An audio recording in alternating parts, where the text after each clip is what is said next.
No, no! Lightning is good for you. Your father was Frankenstein, but your mother was the lightning.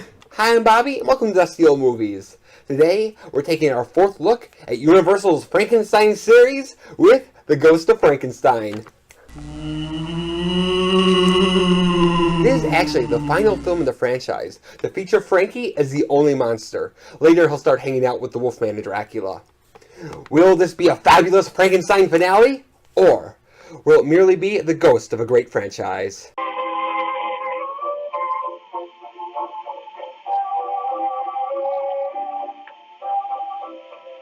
In the 1930s, Carl Laemmle Jr. was head of production at Universal Studios, and he loved horror stories, and instigated a whole series of classic monster movies.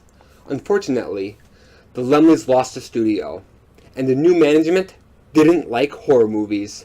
I know, it's a sick world with sick people in it. They tried to avoid making them, but they needed profits. And after the smashing success of Son of Frankenstein, they decided to start cranking out monster movies again, and they rebooted several of their old properties, like The Invisible Man, The Mummy, and The Werewolf.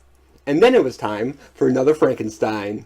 However, Boris Karloff, the originator of the role, felt the character that had given him so much had become a lumbering prop, and would no longer play the monster. On November 13th, 1941, Universal announced their biggest hurdle would be finding a replacement. On November 14th, they found one.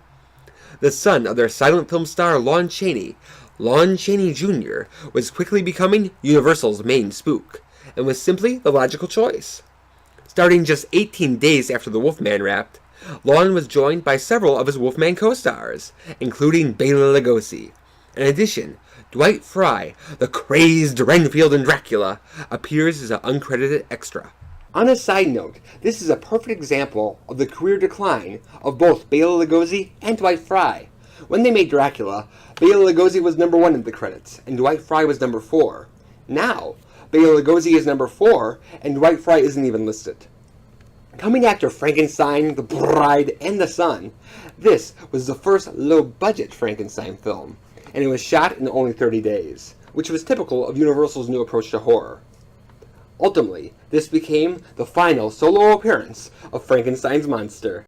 An angry mob of villagers go to blow up the Frankenstein castle, but Igor and the weakened monster escape. The monster gets struck by lightning, but it seems to give him energy. So Igor and the monster head off to Visaria to have the other son of Dr. Henry Frankenstein, Dr. Ludwig Frankenstein, restore the monster. Ludwig is repelled by all these monster shenanigans and decides to destroy him. However, the ghost of his father appears and suggests that he simply put a new brain in the monster so that he's no longer a murderer. Ludwig gets on board and plans to use the brain of a distinguished scientist, but Igor wants his brain used instead. The story is entertaining and does have some groovy moments, but it does feel cranked out and comes across as Frankenstein by numbers. The film is only an hour and 7 minutes, but it is jam-packed with tropes from the previous 3 films. There's not one, but 2 angry mobs of villagers. Also, like in the first one and in Son, it shows a friendship between the innocent monster and an innocent child. And it reuses the plot device of the son of the original Dr. Frankenstein restoring the monster. All this makes the story fun, but not creative, because almost everything has been done before. And frankly, it was done better before. For example, in The Son of Frankenstein, Dr. Frankenstein's son, Wolf, already has pride in his father's work, and believes he was just misunderstood. So when he decides to restore the monster, you believe it. But in Ghost, Ludwig reaches this decision somewhat differently. I'm the ghost of Dr. Frankenstein! My son would destroy that which your father created. The monster you created is itself destruction. That is because I unknowingly gave it a criminal brain. What if it had another brain? Yes, another brain. Ludwig has spent years ignoring his father's work, and I don't believe that character would make that decision so fast. He does it because it's a Frankenstein movie and restoring the monster is what you do. And that shallow writing makes it hard to get involved in the story. Along with that plot having its ups and downs, so do the characters. First of all, we have a new horror icon playing the monster. The likable but often troubled Lon Chaney Jr.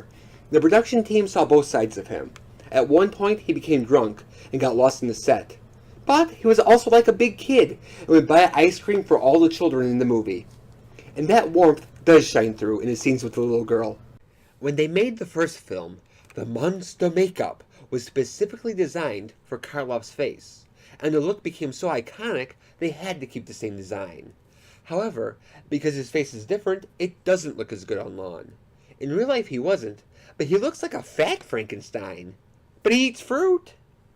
Even worse, most of the time you could barely see his eyes, so he can't express emotion the way Karloff could.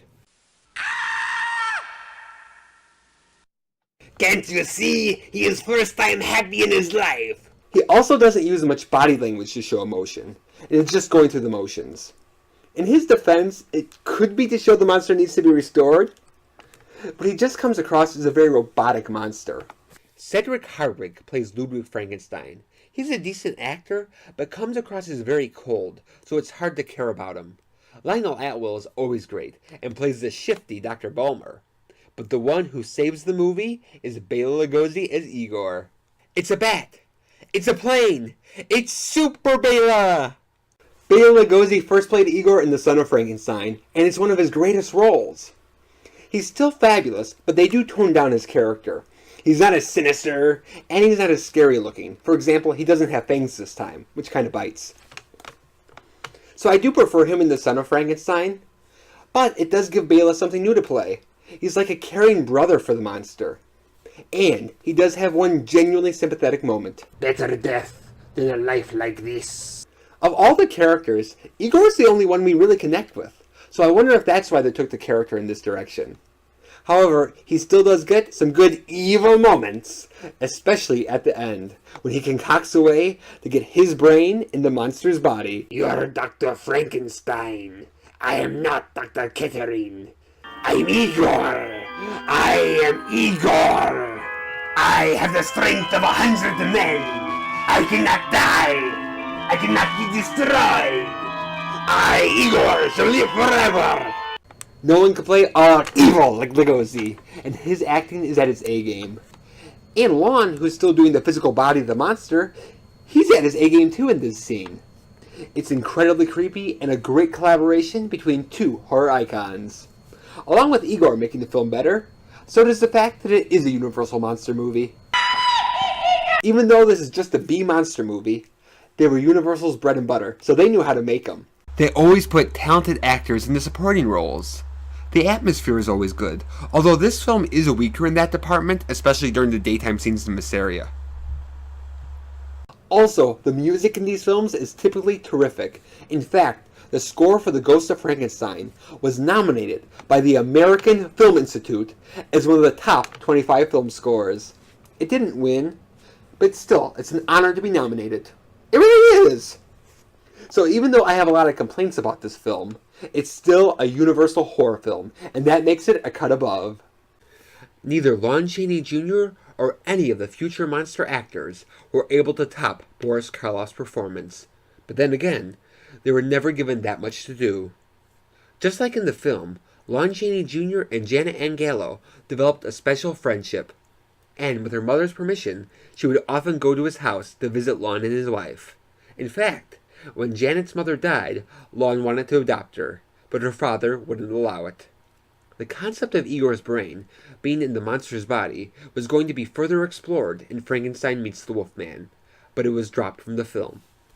I know I seem hard on this film, but it's because the first three are so good, this one just screams of downgrade. Now, if it happens to be on Spenguli one night, or if you're tired of watching the first three, go ahead and watch it. I think you'll like it. However, if you're new or kind of iffy on classic horror, there are much better films to watch. So, I give it 2.5 brains out of 4. Thank you for watching Dusty Old Movies, and have a spooky day!